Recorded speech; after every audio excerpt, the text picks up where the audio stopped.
In the lead-up to the Browns' historic win, Shedeur Sanders barely saw first-team representatives. Kevin Stefanski, seemingly locked into his evaluation, overlooked Sanders despite clear flashes of talent. Then came the game, and Sanders rewrote everything. The rookie delivered a commanding 24-10 victory, ending a near three-decade drought for Browns rookie quarterbacks. Yet instead of embracing the momentum, Stefanski doubled down in a public interview, throwing pointed criticisms at the very player who had just revived his team season. The move stunned many, especially given Sanders' immediate and visible impact. Now, what started as a coaching preference is being scrutinized as a potential leadership flaw. Sanders has made it impossible to ignore the consequences of poor evaluation and inflexible thinking. If you're into the real story and all the messy twists they don't show on highlight reels, go ahead and subscribe. And if you're sticking around to see how this Browns QB chaos plays out, you should definitely be subscribed. Cleveland's locker room and fan base are shifting their gaze, not just toward the promise Sanders brings, but toward the accountability the coaching staff must now face. Stefanski's earlier hesitation is more than a misstep. It's become a case study in what happens when ego overshadows ability. So here we are, days after what should have been a celebrated turning point for the Cleveland Browns, and the only thing anyone can talk about isn't the win, or the rookie quarterback who delivered it. It's the head coach, Kevin Stefanski, and the tone-deaf comments he made about Shedeur Sanders during a live interview that's now being replayed and dissected from every angle. Let's go straight to the core of it. Shedeur Sanders made NFL history. In his very first start, he didn't just survive, he commanded the game. He led the Browns to a 24-10 win, their first victory since October 2023. That's not just a win. That's a milestone, a drought breaker. And more than that, it was the kind of debut that sends a clear message to everyone watching. This guy is for real. But instead of praise, Sanders got pushback. On live air, no less. Stefanski questioned his preparation, said something about his expectations, and dodged any direct acknowledgement of what had just unfolded on the field. It wasn't just a bad interview. It was a window into how deep the disconnect runs inside that organization. Because this wasn't random. This wasn't just Stefanski being caught off guard. This came after weeks, months, of downplaying Shedeur's readiness, of refusing to give him meaningful first-team representatives, of sticking with quarterbacks like Dillon Gabriel, even when it was clear the offense had no rhythm, no spark, and no plan B. That kind of decision-making doesn't happen in a vacuum. It's built on ego, stubbornness, and a resistance to change that now looks downright reckless.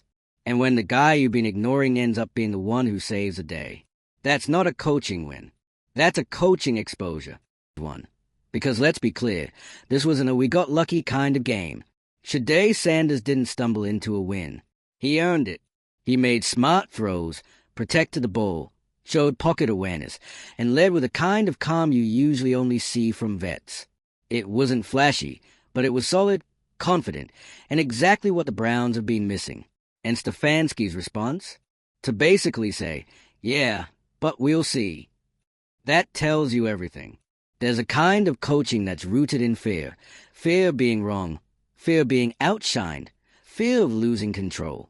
That's what this looks like. Stefanski had a system in place. A depth chart. A quarterback rotation.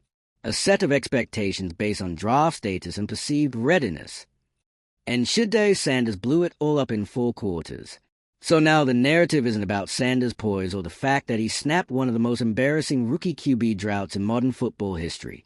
No, the spotlight is on Stefanski's ego, and the question everyone's asking is, why didn't he see it sooner?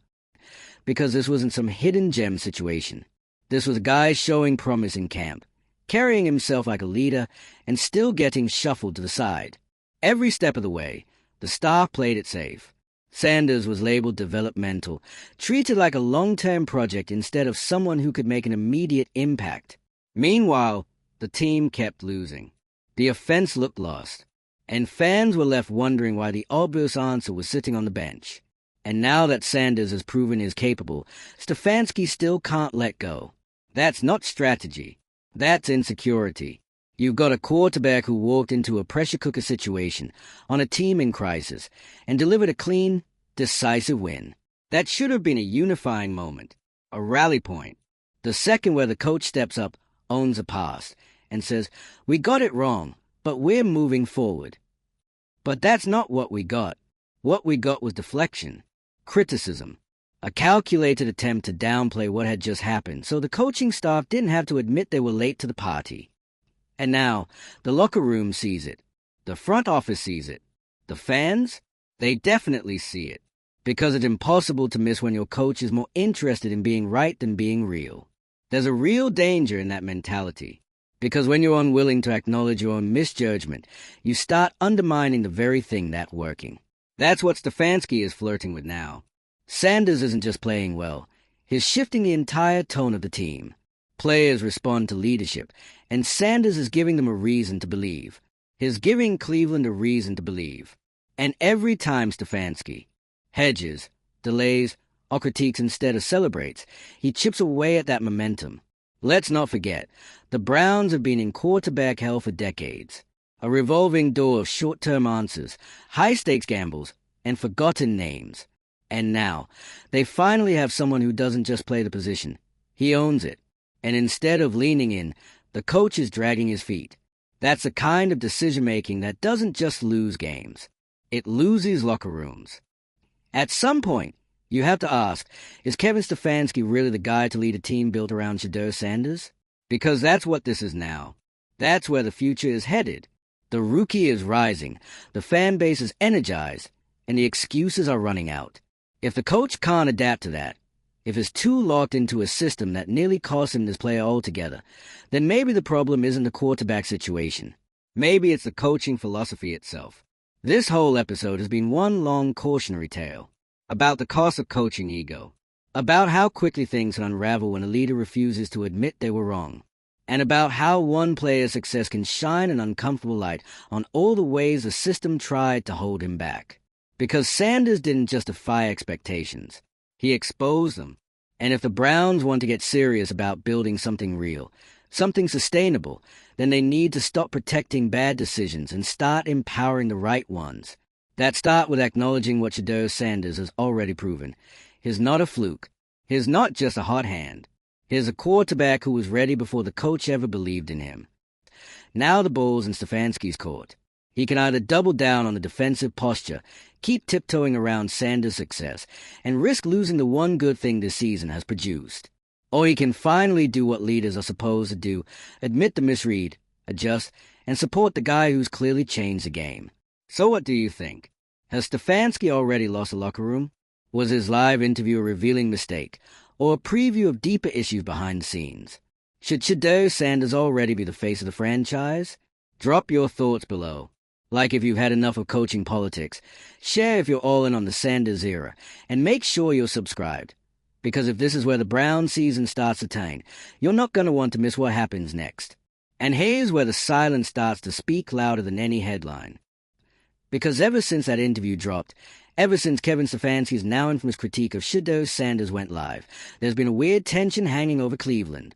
Not just in the press, not just among fans, but inside the building. The locker room, the film rooms, the sideline. You can feel it. It's the kind of tension that builds when a team realizes their leader isn't in sync with what's actually happening on the field. Let's not get it twisted. This wasn't just a PR gaffe or some poly-worded soundbite. This was a head coach going out of his way to throw cold water on the most promising thing his team has seen all season. A rookie quarterback, overlooked and undervalued, finally gets his shot, delivers a 24-10 win, snaps a decades-long rookie drought, and the first public reaction from his head coach is to question whether he was even prepared? That's not just disappointing. That's destabilizing. And it confirms what a lot of people already feared. This wasn't about development. This wasn't about taking it slow or protecting the rookie. This was about control, about power, about a head coach who built a plan and didn't want that plan disrupted, even if the disruption was a win. Because let's talk about the actual facts here. Shedeur Sanders didn't luck his way into that win. He didn't get bailed out by a lucky fumble or fluke play. He ran the offense like someone who had been ready for weeks. Calm, composed, smart under pressure. He made the right reads, didn't force anything, didn't look panicked. He looked like a leader, like a guy who should have been starting earlier. And that's the part that stings. Not just for fans, but for the team. Because now, with every passing day, it's becoming more obvious that this wasn't just an oversight. It was a conscious decision to hold him back, to develop around him, to favor other quarterbacks, to stick with familiar names instead of adjusting to reality. Dylan Gabriel got those early representatives. He got the first team snaps, the installation, the trust. Even as the offense stalled and the fans grew louder, Stefanski stayed the course. Sanders sat, watched, and waited, while everyone pretended he wasn't the most composed QB in the room, until he finally touched the field and made it impossible to ignore. And then came the interview, the one that made it crystal clear. Stefanski wasn't celebrating the win. He was bracing against it. When asked about Shedeur's performance, he didn't lean into the positives. He didn't say, "We underestimated him and we're thrilled with what we saw." He said, "There's still a lot he needs to learn. His preparation has to improve." As if the rookie just carried your team to its first win in 2 months, and you're handing him homework. That wasn't coaching. That was pride. Stefanski didn't look like a coach thrilled to discover a new star. He looked like a coach trying to regain control of a narrative he'd already lost. Because if Shedeur is that good now, with minimal representatives and no backing from the staff, what does that say about the guys who did get all that support? What does it say about Stefanski's judgment? It says a lot. And that's a conversation happening inside the building now. Whether it's being said out loud or just through glances and sideline whispers, there's no denying that Shedeur's emergence is forcing this organization to reevaluate everything, from scouting to development to leadership itself. Because Stefanski didn't just misjudge a player.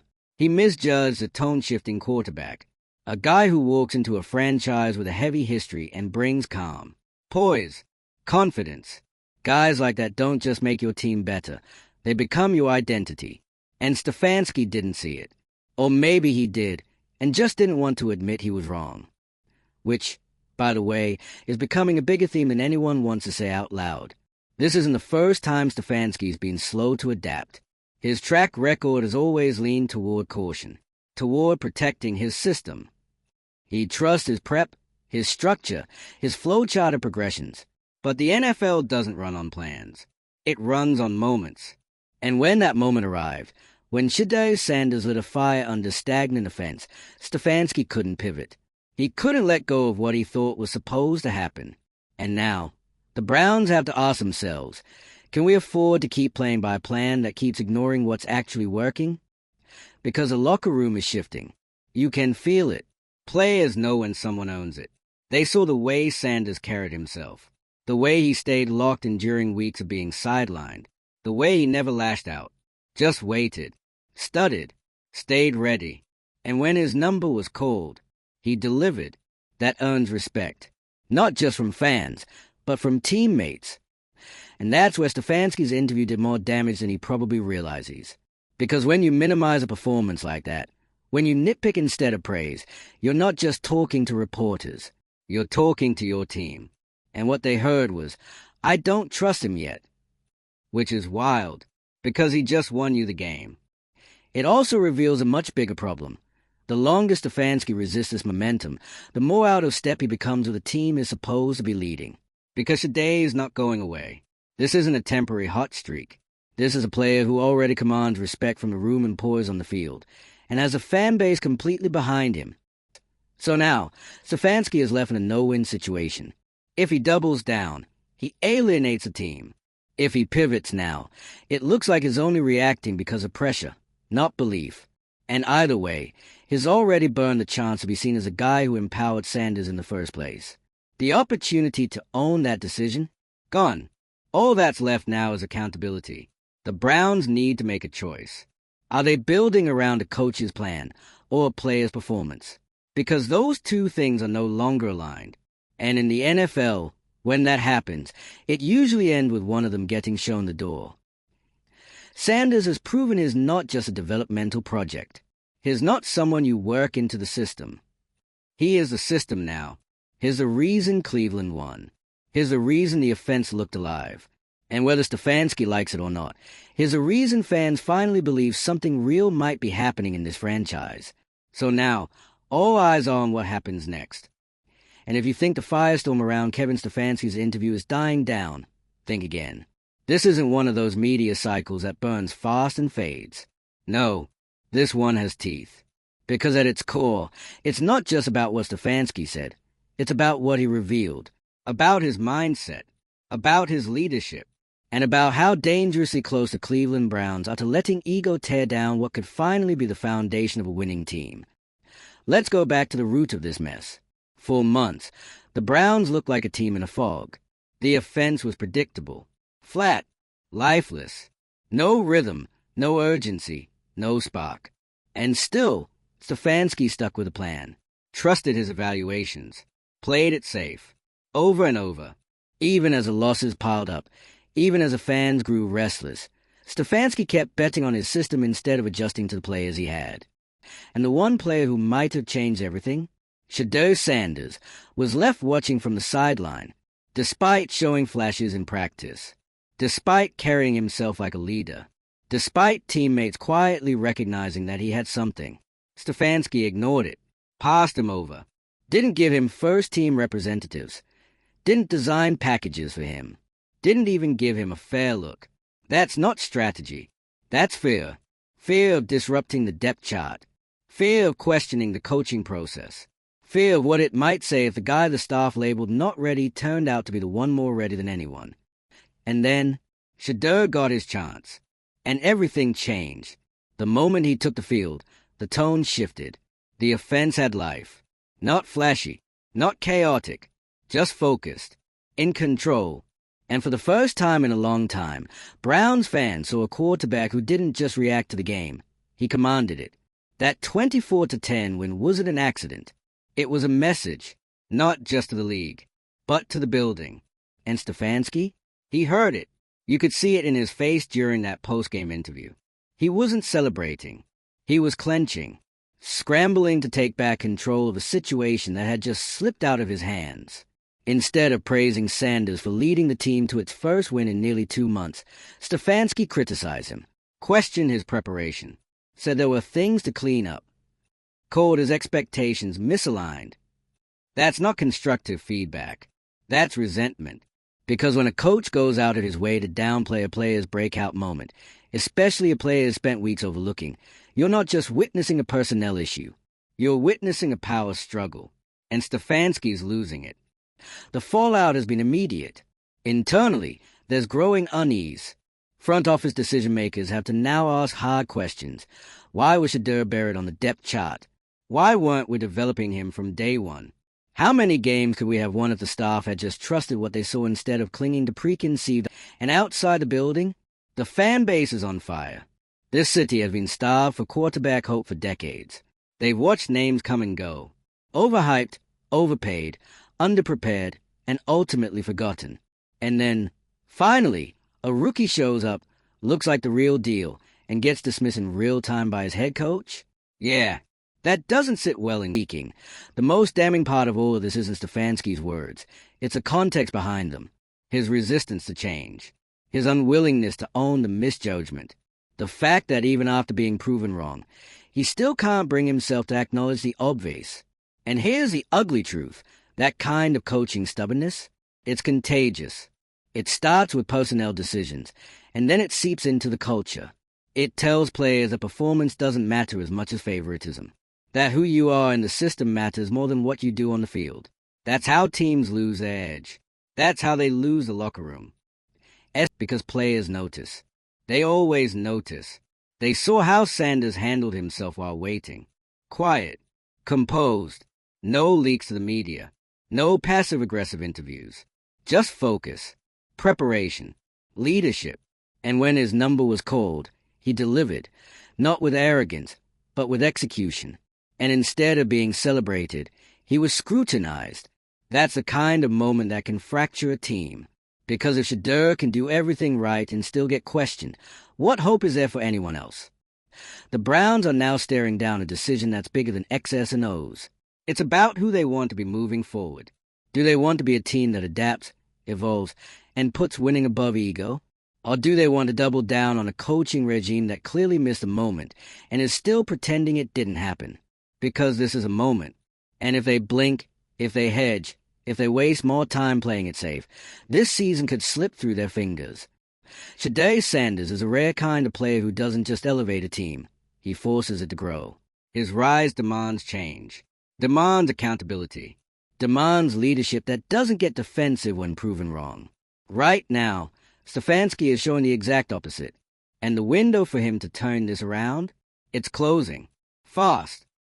The only way forward, the only way to salvage this, is for Stefanski to stop pretending he's in control of a process that already outpaced him. He needs to face the media, face the team, and say, "We were wrong. He was ready, and now we build around him." Not later, not after more representatives, not as a plan develops.